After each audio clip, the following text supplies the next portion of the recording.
Olá, eu sou o Fábio Amato e esse é o Caminhante Oni. E se você entrasse em um jogo com os espíritos, um jogo do copo ou qualquer outro, e alguém pedisse para ver demônios, você continuaria jogando? Ou sairia de fininho de alguma forma? Ouça essa história, tire suas próprias conclusões.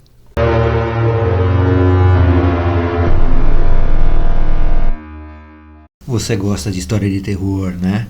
Pois é, existem alguns lugares que dizem que funciona como terapia, e eu digo que é uma verdade. E você pode ajudar nosso trabalho clicando no like, né? Clica ali no likezinho, dá um joinha. Isso, inscreva-se no canal também e compartilhe o vídeo com as pessoas que você acha que vão curtir e que necessitam desse tipo de coisa, ok? Vamos para a história.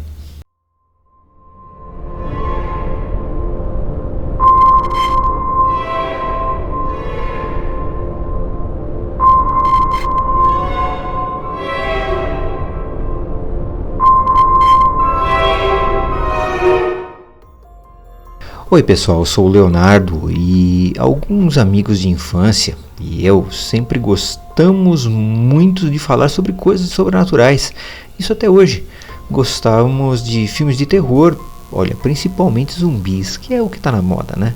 Estávamos na casa de um amigo, um deles. Nesse dia estávamos conversando na varanda sobre coisas sobrenaturais e falávamos sobre a possibilidade de ver alguma criatura sobrenatural.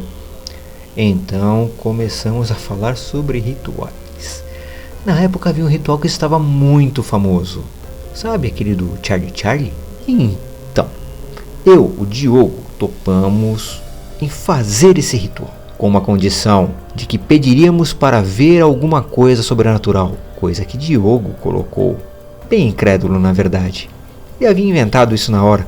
Para nossa surpresa, todos toparam. E naquela tarde, só para ajudar, estávamos sós. Ou seja, somente nós na casa de um amigo, pois a mãe dele sempre chegava à tarde do trabalho. A casa de Jackson é bem grande e tinha uma garagem enorme. A princípio faríamos tudo lá, mesmo porque se a mãe dele chegasse, assim ela não nos pegaria fazendo um ritual dentro da casa dela. Mesmo porque ela era de uma igreja e o mínimo é que ela encararia isso como um grande desrespeito.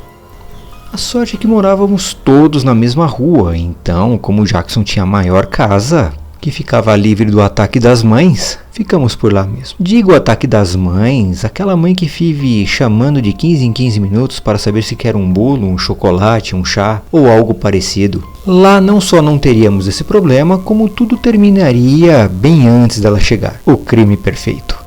Pois bem, nos arrumamos, chegamos à garagem, pegamos todo o material, coisa simples, e fizemos todo o ritual de acordo com o que estava descrito. Não vou descrevê-lo aqui, ok?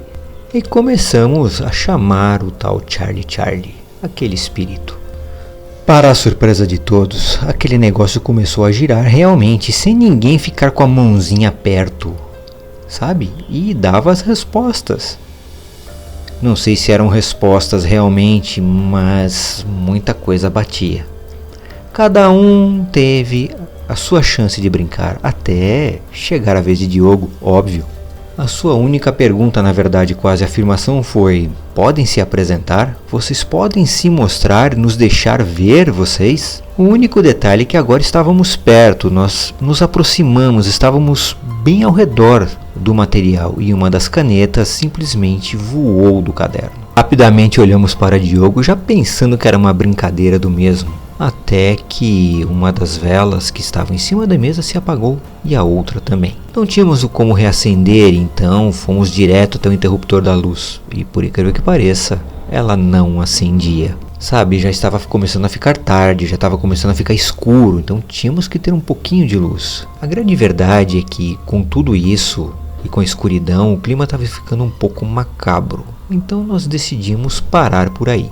Um ponto que eu tenho que ressaltar bastante é que nós tentamos diversas vezes no interruptor e não deu certo. As coisas só voltaram quando o Jackson foi até o disjuntor, que estava normal, desligou e ligou-o novamente. Aí a luz voltou. Então fomos para a sala de Jackson, onde nós comentamos bastante sobre o ocorrido, sobre tudo o que aconteceu, e Diogo rezava de pé junto de que ele não tinha feito nada. Até a mãe de Jackson chegar, quando nós continuamos falando sobre videogames, na verdade. Já estava na hora de ir para casa. Outro dia eu voltaria para nós continuarmos a nossa conversa. Mas no retorno, eu realmente estava cismado. Parecia que eu estava sendo seguido o caminho inteiro. Mas, como eu sou moleque de rua, olhei diversas vezes, não vi nada. Simplesmente me convenci de que era coisa da minha cabeça e mais nada. Bom, ao chegar, entrei em casa e fui logo ver o pessoal. Meus pais já haviam chego. Minha mãe chegou um pouquinho mais tarde, pois foi buscar meu irmãozinho, que estava na minha avó. E fui ver eles, brinquei um pouco com meu irmão. Já fazia uma semana que eu não via, e olha que foi uma noite gostosa daquela forma. Apesar dele estar um pouco assustado comigo, mas ok, ele estava bem sonolento. E ultimamente, essa era a deixa para os meus pais também se recolherem, era engraçado. Era só o Gabriel ficar com sono que todo mundo ia para o quarto. Então minha mãe o pegou com toda a ternura no colo e o levou para o quarto. Geralmente essa é a hora que eu já me despeço de todos, pois eu sei que eles também vão deitar. E eu fiquei na sala assistindo filmes. Eu não estava afim, eu não queria dormir agora. Estava sem sono, e se fosse assistir algo no quarto, provavelmente atrapalharia Gabriel. Então era melhor ficar na sala mesmo. Assisti o resto de um filmezinho de ação até o sono bater. Então, era minha vez de me recolher. Iria para o meu quarto, ou melhor, quarto que dividia com o meu irmãozinho. O nosso quarto, ele ficava lá no final do corredor. Os dos meus pais um pouco antes. Aí vinha a sala e a cozinha. Era uma casa simples, porém bem ajeitadinha. Passei pela porta dos meus pais, qual já estava fechada, e abria do meu quarto. De repente eu vejo a minha mãe deitada na minha cama. Gabriel já estava dormindo. Bom, isso já aconteceu, mas geralmente ela deitava junto com Gabriel. Não sei o porquê, ela estava deitada na minha cama. O mais estranho é não ouvir nenhuma briga, nada acontecer. Bom, ok, era minha mãe. Eu gosto muito do meu espaço, mas não iria brigar com a minha mãe por causa disso. Então fui e deitei junto a ela. A minha cama, ela fica bem encostada à janela, né? Então, um dos lados é onde fica a porta de saída e no outro já é a parede. E a minha mãe estava justamente deitada junto à parede, virada para lá. O mais estranho e o que me incomodava é que ela não se mexia para nada, mas já havia em alguns estados meio catatônicos quando ela não queria chorar simplesmente. Estava muito triste, mas não queria botar lágrimas para fora. Imaginei que esse fosse o caso. Seria melhor deixá-la dormir, sabe, assim, no dia seguinte, com a ausência do meu pai que saía cedo, até a noite, na verdade, ela se recuperava bem. Como isso me incomodava um pouco, eu pensei em levantar, beber um copo de leite ou algo assim. Talvez isso fizesse eu ter sono mais rápido, já que a agitação de saber que houve rincha entre os dois havia despertado um pouquinho. Assim eu não precisaria incomodá-la de forma alguma.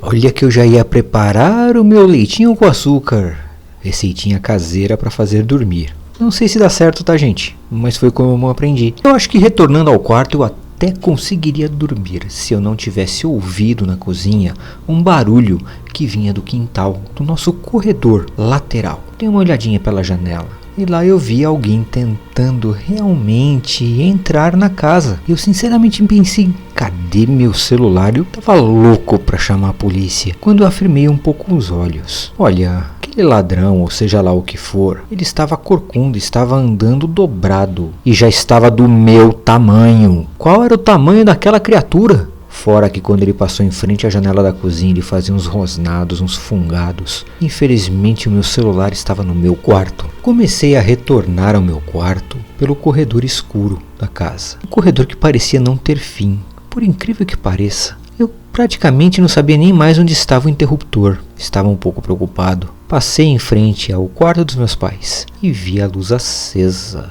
Dei uma abridinha na porta bem de leve e vi os dois conversando. Ora, então a minha mãe já estava se recobrando. Que ótimo! Eu poderia dormir tranquilamente se aquela coisa não estivesse na janela. Eu não quis preocupá-los, eu fui até meu quarto, abri a porta e quando eu abri, aquela senhora que estava deitado na minha cama estava de pé do lado da cama de Gabriel. Quando eu abri a porta, obviamente o som fez com que ela olhasse para mim. Não sei como pude confundir aquela coisa, seja lá o que for, com a minha mãe, completamente diferente e enorme.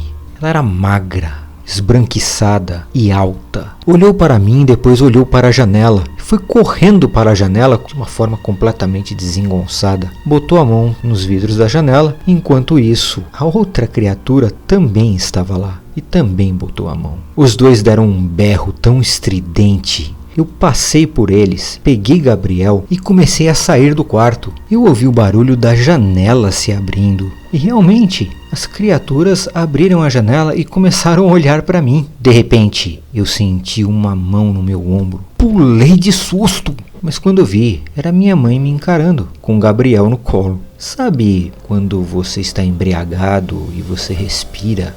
Aí o clima muda. Basicamente o que aconteceu. Quando eu olhei no meu quarto, não tinha nada. Na hora eu lembrei de Diogo e de sua bendita pergunta, ou melhor, pedido ou afirmação, seja lá o que for. O mais interessante foi que eu e a turma nós demoramos para nos encontrar novamente.